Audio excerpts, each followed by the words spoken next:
நம்ம இன்னைக்கு ரொம்ப ஹெல்த்தியான டேஸ்டியான ராகி அடை எப்படி செய்கிறதுன்னு பார்க்க போகிறோம். நான் சொல்லியிருக்க மெத்தடில் அப்படியே செஞ்சிங்கன்னா நல்ல சாஃப்டாகவும் டேஸ்டியாகவும் இருக்கும். இதில் கால்சியம் சத்து நிறையா இருக்கிறதுனால நம்ம வாரத்துக்கு ஒரு டைமாவது இதை பிரேக்ஃபாஸ்ட்டாக செஞ்சு சாப்பிட்லாம். இது ரொம்ப டேஸ்டியாகவும் சாஃப்டாகவும் இருக்கிறதுனால குழந்தைங்க கூட ரொம்ப விரும்பி சாப்பிடுவாங்க. ஓகே, இப்போ வாங்க இந்த ரெசிபி எப்படி செய்கிறதுன்னு பார்க்கலாம். ஹாய் ஃப்ரெண்ட்ஸ், என் பேர் Rabi. Welcome to Indian Recipes Tamil. வீடியோக்குள்ளே போகிறதுக்கு முன்னாடி நம்ம சேனல் இந்தியன் ரெசிபீஸ் தமிழை சப்ஸ்கிரைப் பண்ணிக்கோங்க. கூடவே இருக்க பெல் சிம்லையும் கிளிக் பண்ணிக்கோங்க.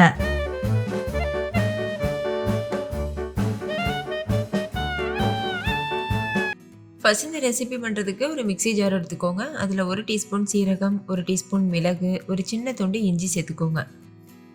சேர்த்துட்டு இது கூடவே காரத்துக்காக 2 பச்சை மிளகாய் சேர்த்துக்கோங்க, 2 வரமிளகாய் சேர்த்துக்கோங்க.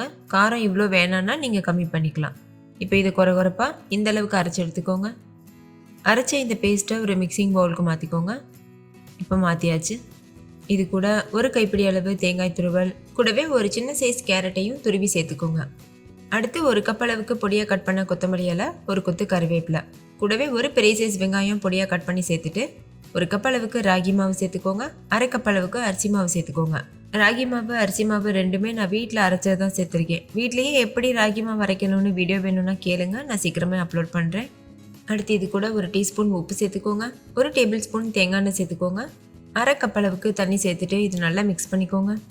தேவைப்பட்டதுன்னா நம்ம எக்ஸ்ட்ரா தண்ணி சேர்த்துக்கலாம். இதுக்கு சுடு தண்ணி தான் சேர்க்கணும்லாம் கிடையாது, நம்ம பச்சை தண்ணியை சேர்த்து பிசையலாம். நல்ல ஒரு சாஃப்டான மாவு பக்குவத்துக்கு பிசைஞ்சிக்கோங்க. தேவையான அளவுக்கு தண்ணி தெளித்து பிசைஞ்சிக்கோங்க. மாவோட கன்சிஸ்டன்சி பாருங்கள், இந்த மாதிரி தான் இருக்கணும். ரொம்ப திக்காகவும் இருக்கக்கூடாது, ரொம்ப தண்ணியாகவும் இருக்கக்கூடாது, இந்த அளவுக்கு இருக்கணும். இது பெர்ஃபெக்டான கன்சிஸ்டன்சி. இப்போ மூடி போட்டு மூடிட்டு ஒரு 10 நிமிஷம் ஒரு ஓரமாக வச்சுருங்க. 10 நிமிஷத்துக்கு அப்புறமா ஓப்பன் பண்ணி பாருங்கள், மாவு நல்லா செட் ஆகிருக்கும். இன்னும் கூட கொஞ்சம் கெட்டியாக இருக்குது பாருங்கள். இப்போ இந்த அளவுக்கு மாவு எடுத்து கையில் உருட்டிக்கோங்க. கையில் மாவு ஒட்டாமல் இருக்கிறதுக்காக தண்ணி இல்லைன்னா எண்ணெய் அப்ளை பண்ணிக்கோங்க. இப்போ நான் இன்றைக்கி ஒரு பட்டர் ஷீட் எடுத்திருக்கேன். உங்களுக்கு பட்டர் ஷீட் கிடைக்கலன்னா நீங்கள் வாழை இலையில் கூட தட்டிக்கலாம். வாழை இலையில் அப்படி இல்லைன்னா பட்டர் ஷீட்டில் கொஞ்சமாக எண்ணெய் அப்ளை பண்ணிக்கோங்க. எண்ணெய் அப்ளை பண்ணிவிட்டு இந்த மாதிரி நம்ம எடுத்து வச்சுருக்க மாவு எடுத்து வச்சு நல்லா தட்டிக்கோங்க.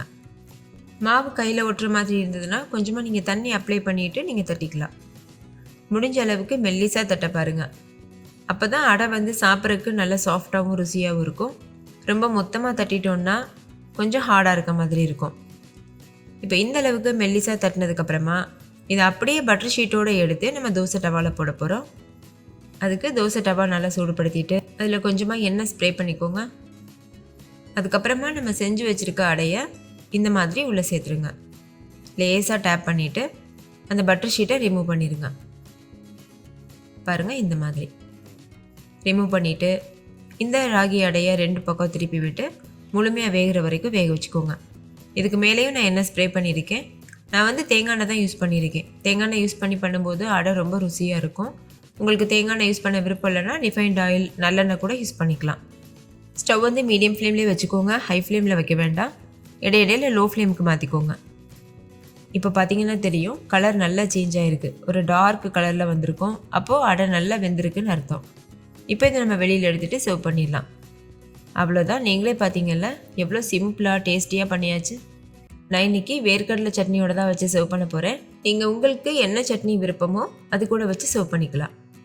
இதே போல் மீதிற்கு எல்லா மாவுலையும் நம்ம அடை செஞ்சு எடுத்தாச்சு. நான் இன்றைக்கி சொல்லியிருக்க அளவு 3 பேர் தாராளமாக சாப்பிட்லாம். நீங்களே பாருங்கள் எவ்வளோ சாஃப்டாக இருக்குது, நல்ல மிருதுவாக இருக்கும், டேஸ்டியாக இருக்கும். ஸோ மிஸ் பண்ணிடாமல் ட்ரை பண்ணி பாருங்கள். வாரத்தில் ஒரு டைமாவது இந்த ராகி அடை செஞ்சு கொடுங்க. ஓகே ஃப்ரெண்ட்ஸ், இந்த வீடியோ எல்லாருக்கும் ரொம்ப பிடிச்சிருக்கும் நம்புறேன். பிடிச்சிருந்தா லைக் பண்ணுங்கள், உங்கள் ஃப்ரெண்ட்ஸ் கூட ஷேர் பண்ணுங்கள். ஏதாவது டவுட் இருந்ததுன்னா கமெண்ட்டில் கேளுங்க. நீங்கள் செஞ்சு பார்த்துட்டு டேஸ்ட் எப்படி இருந்ததுன்னு கமெண்ட்டில் சொல்லுங்கள். தேங்க்யூ, பாய்.